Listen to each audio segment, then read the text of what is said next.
Hi everyone, welcome to another session of Python programming. So in this today's class, we're going to discuss about Python functions and Python modules. Okay, so without wasting the time, let's start with what is a function. Generally, in any programming language, functions are the most important concepts which makes the programmer easy to write the programs. So similarly here Python also using these functions concept. So generally function is nothing but a block of code which only runs when it is called. Okay. So why we are writing functions in any programming language is by writing functions we define a small task, and whenever it is required we can call that function with some valid parameters, then it will give the result. If we have any error in that function module, that error can be easily rectified or easily identified by the compiler or the interpreter. So that is the main reason why we use functions. If at all you don't want to use that particular module or that particular function in your program, you can simply don't include that in your program. So functions are the very important and very useful concepts which makes programming very easy. So we can write same function and use it as many times as it is required. So reusability is the main important thing that which is useful for functions. So we can write the same function and use as many times as it is required in your program by calling with some different parameters. Okay, so that is a function definition, and each and every function it will take some parameters and it will calculate something which we have written in the code, and it will give the result to us. Okay, so similarly Python also used these kind of functions and modules concept. But in Python there is some different approach how we write the program and how we write the functions and make use of it. Okay, so let's start with seeing how can we create a function. So in Python function creation can be done with a keyword called def. That means definition. Def is the keyword which can be used to call the function, which can be used to create a function. So this is the basic syntax. So def space, I need to write the name of the function, whatever the name I want, but it is a valid identifier. So here I have written my underscore function, and we should write a parenthesis, open parenthesis and close the parenthesis. After that statement you need to give a colon. Okay, so you need to mention column. You might have observed that in Python programming till now we didn't use any terminating character like semicolon in C programming. For every statement in C programming we end with a semicolon, but here it is not required. So in Python we use the statements as it is, like we don't end with any semicolon or any symbol. Okay, so here also we do the same, but in particularly this definition, this functions creation, we need to end this statement with a colon. Okay, then after that you write print statement, and in that print statement whatever the thing you need to write you can write. So hello from a function. So I have written a small statement, hello from a function. Okay, that's it. When you type this small two statements and try to execute then what is the main intent of this function is to print a statement called as hello from a function. But one thing you need to observe here is you have written the definition of the function. That means what is the body of the function includes. So this is nothing but what is the body of the function. But till now we didn't use where this function can be used. Okay, so this function has to be used at some point, then only you can make use of this function and this print statement is printed. Okay, So you can see how we can use this function definition. That means whatever the body of the function we have written, so this can be used in this fashion. So you can see in the bottom corner there is a statement called calling a function. That means we have already defined a function, but we need to call at some point. Okay, in generally C programming, what we do is we write function definition under the main. That means we don't write definition in the main function. We write the function definition outside the main, and we call the function inside the main program. Okay, so that is the thing in C programming. But here we don't have any main module or sub module, or main program or sub program. We don't have such kind of thing. So here we write the statements as it is. That means we don't have any modules here. We don't have any curly braces to identify which is the main function and which is the other sub functions. Okay, so we call this my function as like this. You can see in the bottom corner. So you have a definition, my function, print hello from a function. Then after writing this, you just write a statement, my underscore function. That's it. Don't write any colon or semicolon at the end of the statement. So whenever this statement is executed, this is nothing but calling as a this is called as a calling function. That means I am calling here.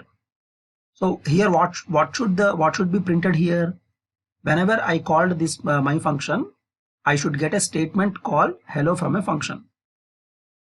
Okay, so this you can try with the Python IDE. Okay, let's execute this small statement by using a Python IDE. Okay, so here I am using a Spider IDE. So there is a software called Spider where it also execute the Python statements. Okay, so I am using this IDE. So you can see the IDE like this. So here see I am opening a file and I am writing the definition of a function and I am calling a my function statement. Okay, so this IDE is very simple IDE where we can this is the area where we can type our programs, and this is the area where we can see our output. Okay, so console is the area where we can see our output. Okay, so when I select all these statements and you try to click on this is called run selection. Okay, so this is the black icon which is called as a run selection. So when you click on that, so it will give a output of this particular statements. So what is the output I am getting? I am simply getting a statement hello from the function. That means this is what we have written in the my function. Okay, so hope you understood how this Python IDE is used. Okay, so that is how we can use the functions concept and calling that function. So let's go deep into the functions concept, like how the parameters are passed and everything.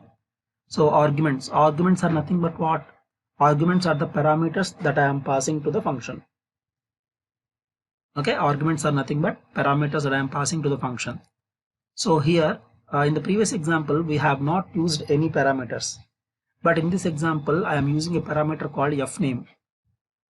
Okay, fname, and when the function is called I am calling with a specific parameter.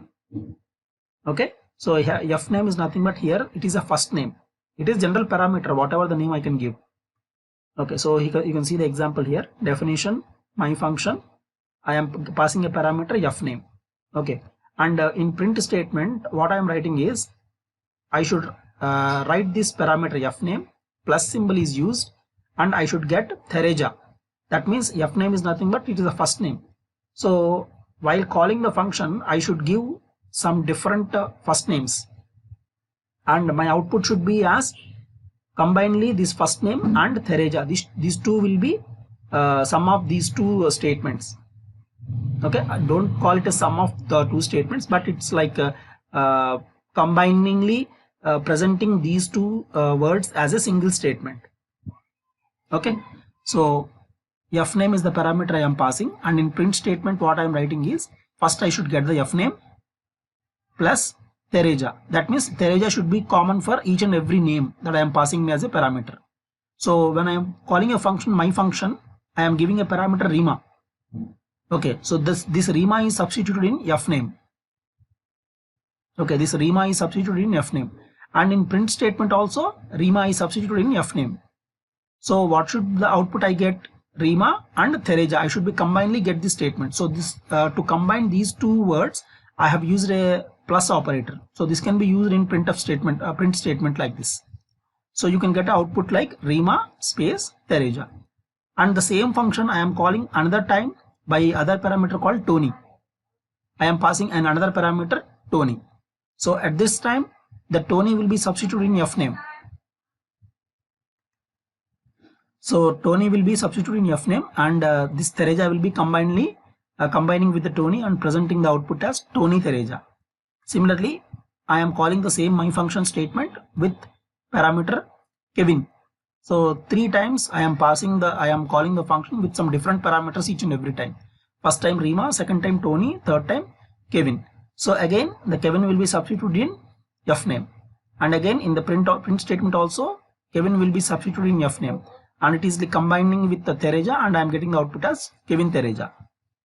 Okay, so this is how we can use the function with parameters. Similarly, you can write a plus b addition of programs, multiplication program with the using functions.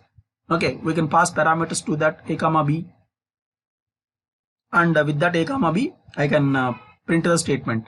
I can do the calculations and I can print the statement. Okay,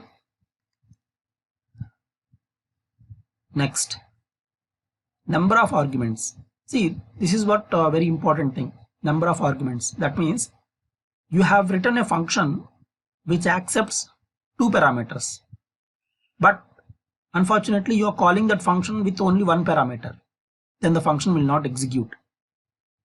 Okay, so how many parameters that you have given while defining the function, the same parameters has to be passed while calling the function. So same number of parameters has to be passed while defining the function, and the same number of parameters should be passed while calling the function. So you can see in this red box, you can able to see a small example.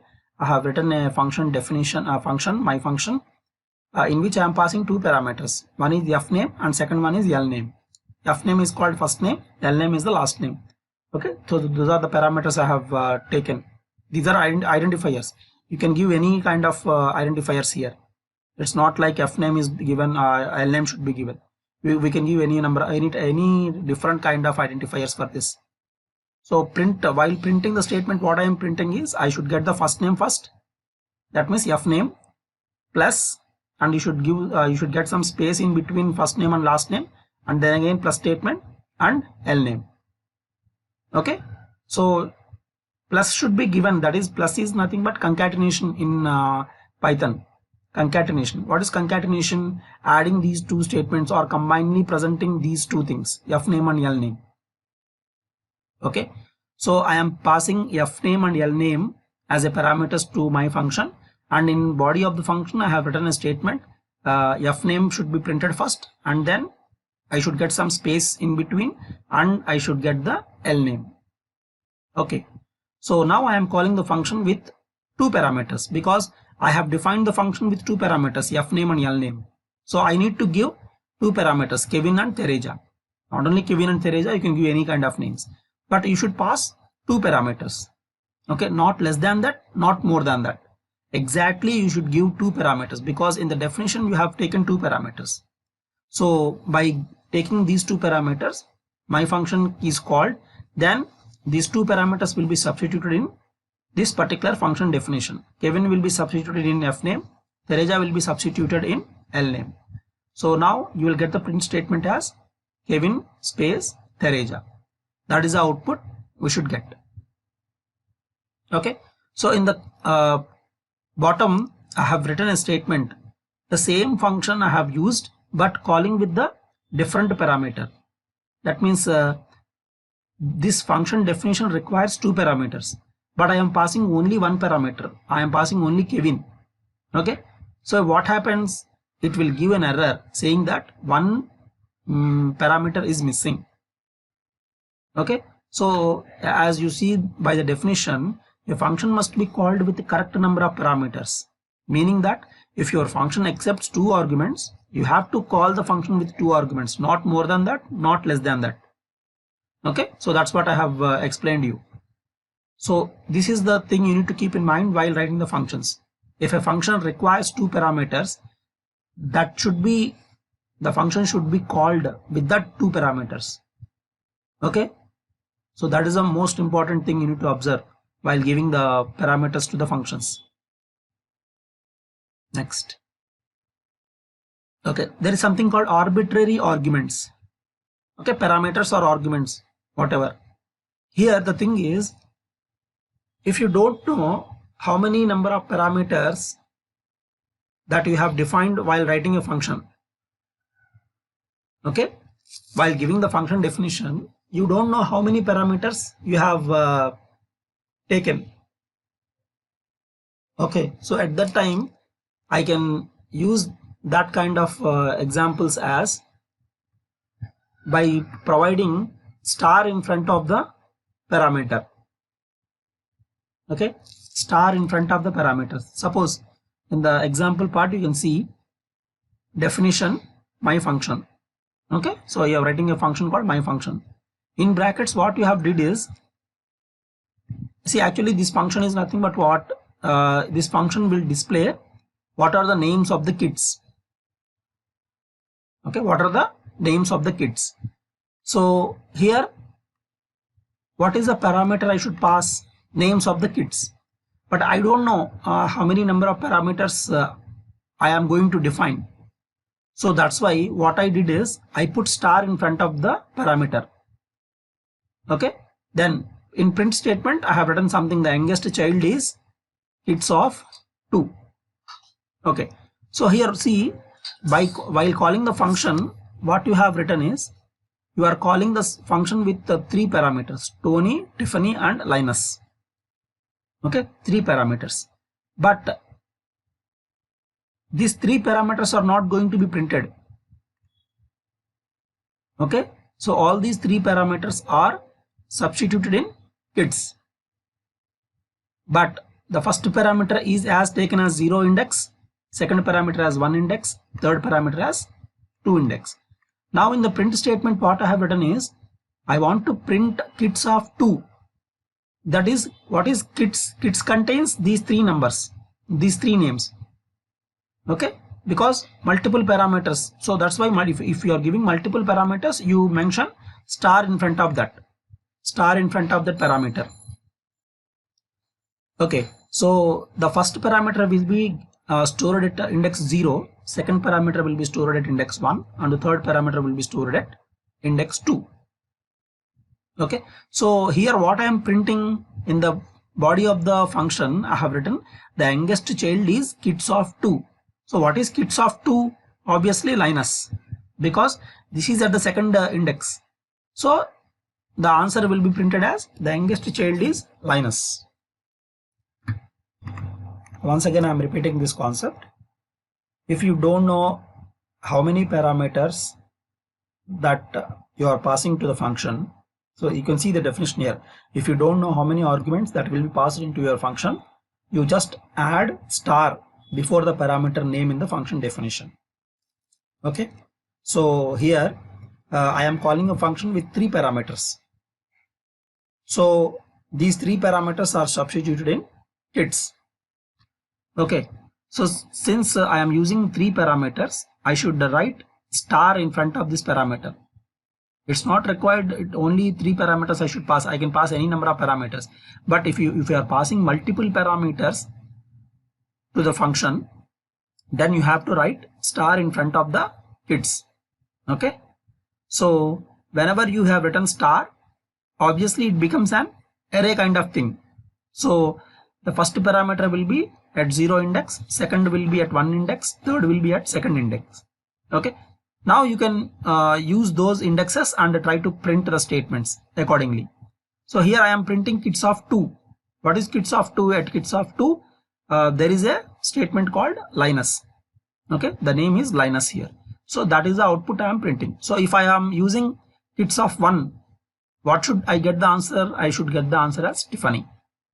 If I am printing kids of 0, then I'll get the answer as Tony. Okay, hope you understood this. This is called as an arbitrary arguments. So we have to mention star in front of the parameters. Arbitrary arguments. Next there is a something called keyword arguments. That means I am passing a parameters as key value pairs. Okay, suppose here see in this definition you have taken 3 parameters, child 3, child 2, child 1. These are the parameters I am using. While calling the function, what I have written is child 1 is equal to Tony. I am giving as a key value pair. Child 1 is a key, value is Tony. Okay. Similarly, I am giving child 2 is equal to Tiffany. Child 3 is equal to Linus. So while passing the function, I am giving as a key value pair. So this is called as a key value pair. Okay. So child 1, child 2, child 3 are the keys. Tony, Tiffany, Linus are the values. Okay. So now child 1 is Tony, child 2 is Tiffany, child 3 is Linus. So I have defined a function child 3, child 2, child 1. But in printing functions, I am writing a statement the youngest child is child 3. Okay. But according to this key value pairs, who is child 3? Child 3 is Linus. So obviously you will get the answer as the youngest child is Linus, because I am printing here child 3. Forget about this order, in which order I am passing the parameters. Okay, whatever you can write here, you can write child 2, 1, 3. Okay, you can write 3, 2, 1, you can write 1, 2, 3. But already you have defined here, in calling the function, you have defined child 1 as Tony, child 2 as Tiffany, child 3 as Linus. So according to this only answer will be printed. So obviously child 3 contains who? Linus. So if you want to print child 3, Linus will be printed. If you want to print child 1, Tony will be printed. Okay.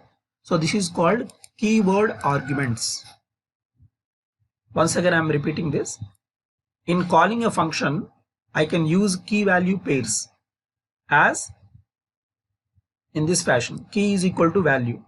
I have to write key is equal to value. That means first part I have to give as a key, second part is value. So according to that, child 1, child 2, child 3 are the key values. Tony, Tiffany, Linus are the values. Okay. So while defining the function, I can mention in any order, the parameters can be mentioned. But when you print the statement, if you want to print child 3, here child 3 is assigned as a Linus. So obviously Linus will be printed as in your output. Okay. Next, arbitrary keyword arguments. Here also again the same thing, same as an arbitrary arguments, but here arbitrary keyword arguments. Okay. So here also, when you don't know how many keyword arguments that will be passed into your function, we can write double star in front of the parameter. Why we are writing double star? Because key value pair called as, it exists two different words there. One is key, second one is value. So here F name is the key, Tony is the value, L name is key, reference is the value. Okay. So that is how the values are taken. So that's why when I'm printing his last name is kid of L name. What is L name? L name here refers as reference. Reference is a name. Okay. So L name is equal to reference. I have assigned L name is equal to reference. So obviously I am calling a statement like print his last name is kid of L name. So what is L name contains? L name contains reference. So obviously the output will be printed as his last name is reference. Okay. This is called arbitrary key or arbitrary keyword arguments. We have to write 2 stars in front of the parameter. Why 2 stars? Because each and every parameter contains two things. So this is the first parameter. It contains two things. One is fname and second one is Tony. Similarly, in the previous example, each and every parameter contains two values. First one is child1, second one is Tony, and this is the second parameter. This is the third parameter. So entirely this total thing is called as a parameter here, which includes two things. One is child and second one is name of that child. Okay, so like that you have to use this statement by using a double star in front of the argument. Okay, all these examples you need to try with the Python IDE. Until and unless you don't type the statements and try to observe how the output is displayed, you will not get the concept. Okay, so try making use of any Python IDE. In this context, I am using this is Spider IDE, but it is not required to use this Spider IDE all the time. You can use any Python IDE, but this Spider IDE is very useful and a simple IDE, because you can able to see on the left hand side, you can write your program and save it as with the .py file. .py means Python file. Okay, and you can observe the output in the right hand side, the bottom corner. There is a small box which is called as a IPython console. So at this position you can able to see your output. Okay, and once again I am telling you some more details of this Python Spider IDE. This green symbol can be used to execute all the statements at a time. Okay, all the file at a time. Suppose if you want to execute only some portion of the file, then you can select these statements and try to click on the black icon which is available on the top corner. So when you click on that, it will execute only those statements. I'll show you a small example. See, there is a complete program which contains so many lines. Suppose see here. So this is the program I have executed. So I want to execute only these statements. Then you click on black icon. So you will get the execution of only these statements. So you can able to see here. So I am writing this function. So this is the first program we have used in functions, calling a function with a parameter. Okay, so what is the answer I get Rima Thereja, Tony Thereja, Kevin Thereja, because I am passing these three names as a parameters to this function. So like this, this Spider IDE can be used. So you make install of this Spider IDE in your laptops or even in your computers and try to execute all these examples whatever I am showing in your PPT. Okay, next, default parameter value. So let's observe this, how we can done with this program. Definition, my function, and I am giving the parameter as country is equal to Norway. I am giving the parameter as country is equal to Norway. Okay, so I am using here what the thing I am using here is a key value pair, key value pairs. So what I am printing is I am from country. So whatever the value I am assigning to this country parameter, that has to be printed here. Okay, so now I am calling this same function, my function, with some different parameters each and every time. First time I am calling with Sweden. What should I get the answer? I am from Sweden, because country will be there. So this whenever you called my function with Sweden, Norway will be replaced with Sweden. Okay, so instead of Norway, Sweden is replaced. So when you print the statement I am from country, what is this? Now the country has been assigned with Sweden statement. So you will get the answer as I am from Sweden. Similarly, if I am passing the same function with the parameter India, now this India will be replaced in Norway. Now the country is India. So I am from India will be printed. Now see here, my function, I am not taking any parameter here. I am not passing any parameter here. Okay, so if I am not passing any parameter to this function, the default parameter will be printed. What is the default parameter? Norway. because that is the statement I have defined while I am defining the function. So default parameter is Norway. Norway will be printed. And next again I am calling the function with country Brazil. So this time what happens is Brazil will be replaced in Norway. Now the country is Brazil. So I will get the answer as I am from Brazil. Okay. So this is how the default parameter value can be executed.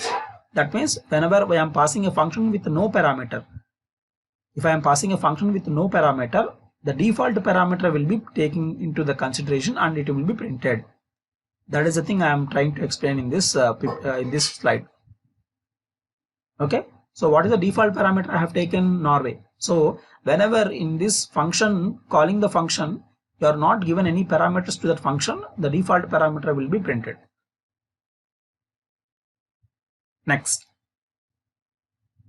So till now we have seen how the parameter values are passed. Okay. Similarly, as I am passing the parameters, I can also pass a list, a tuple, a set, or an array to a function. Okay. It can also be used because in Python, list, tuples, sets, all these are all data types. It's not like I can only pass floats or integers or arrays to the function. These also can be passed. Lists, tuples, and sets also can be passed as a parameter to the function. Okay. So let's see with an example. So I am writing definition, my function, and I am passing a parameter food. Okay. So food is my parameter. Now for I am using a for loop here. For x in food, print x. Okay. So let's forget about this for loop, because for loops can be explained in the next slides or the next classes, the usage of for loop and all. But as if now you try to remember that for can be used in this fashion. For x in food. Okay. Print x. Now I am passing fruits is equal to apple, banana, and cherry. What is this statement? This statement is nothing but a list which contains three values: apple, banana, and cherry. Okay. So you might have learned about list in the previous sessions. So list is nothing but a collection of values in between the square brackets. Okay. So I am passing three parameters to the list. Sorry, I am containing three values in the list. One is apple, banana, and cherry. So what is the index of apple? 0, banana 1, cherry 2. Okay.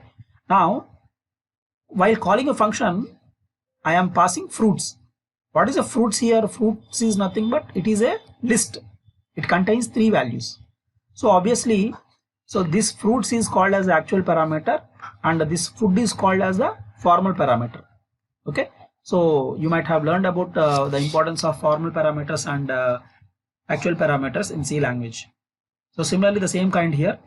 Fruit is an actual parameter I am passing to a function, whereas food is nothing but a formal parameter here.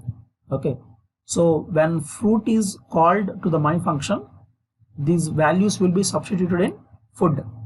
So now food contains what are the values? Apple, banana, and cherry. Okay. Food is nothing but a list. It is not a single value. It is a list. It contains three values. Okay. Now for x in food, I am assigning each and every value in x. So x in food. Now print x. So what is the first value? Apple will be printed. Second, banana will be printed. Third, cherry will be printed. Okay. So this is how we can pass a parameters. Instead of a single value or a key value pair, we can pass list, tuple, and sets also to a function. So in this example, I have shown you how to pass a list to a function. Next, return values. So each and every function, it will calculate something and it will return something to the programmer. So here also we can use the same thing. Return statements can also be used whenever it is required. We can use this return statement.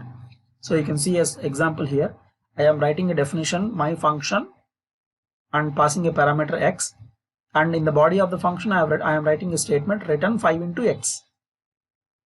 Okay, so this is the function I have written, which contains only one single statement, which is the any kind of value that should be multiplied with 5. That is the body of the function I have written. Now what I am doing is I am calling the same function with 3 different parameters at each and every time. First time I am calling with 3. Obviously this 3 will be a substitute in x. So now 5 into x, 5 into 3. I will get the answer as 15. Second time I am passing the function with the parameter 5. So 5 will be substituted in x. Now I will get the answer 5 into 5, 25. Similarly 9, 5 into 9, 45. Okay, so this is a small written type examples. And on the right hand side you can be able to see some more statement called pass statement. Okay, so pass is like something called when you don't have to write any body of the function, you should not left that as an empty. Okay, you should write a statement called pass inside that function definition. See here, function definitions cannot be empty, but if you for some reason you have a definition without a content, okay, so whatever the reason may be, you don't want to write any statements in the function definition. Okay, so it should not be left as an empty space. You have to write pass statement, PASS. Okay, you have to write that statement in that definition, otherwise it will get an error. Okay, so once again I am repeating this. If you don't have any content or you don't want to write anything in the definition of a function, don't left that definition as an empty space. You have to write a statement pass, PASS, in that definition. Okay, it may be required at some times, we don't know. Sometimes people may write programs without writing the definition, okay, according to the requirement of their program. So at that time you should not be left that program definition as a empty statement. You have to write a statement in that. Okay, next, the last concept in function is recursion. So recursion, obviously we know that recursion is nothing but a function which calls itself.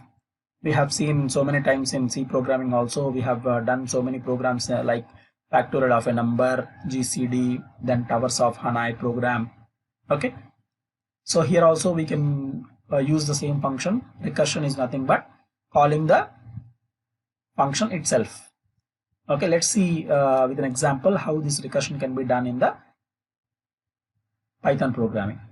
Okay, so I am writing a definition, a function definition, try underscore recursion, and I am passing a parameter k.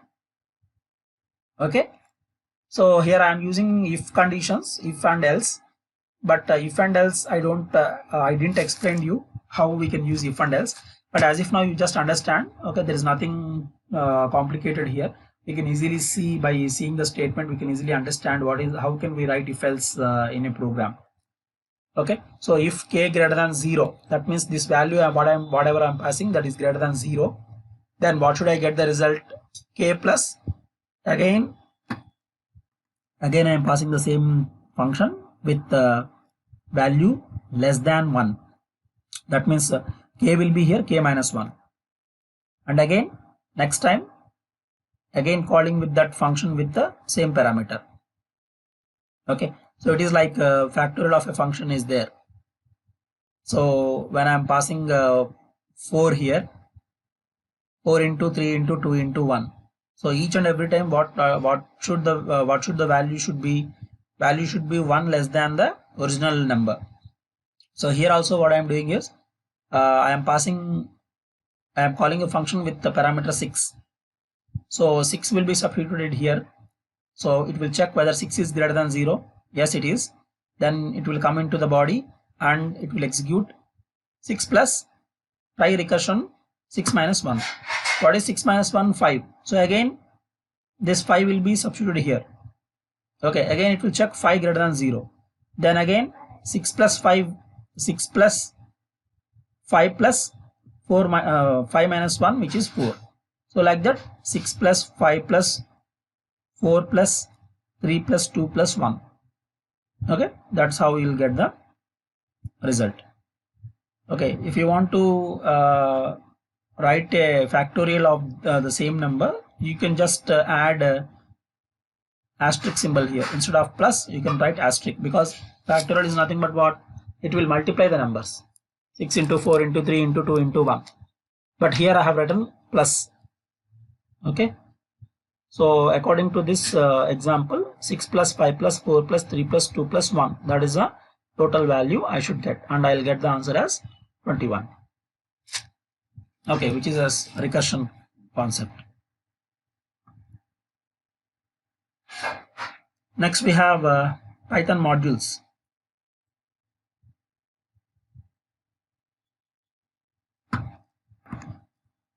So we'll stop here. We'll discuss this Python modules and some other concepts in the next class.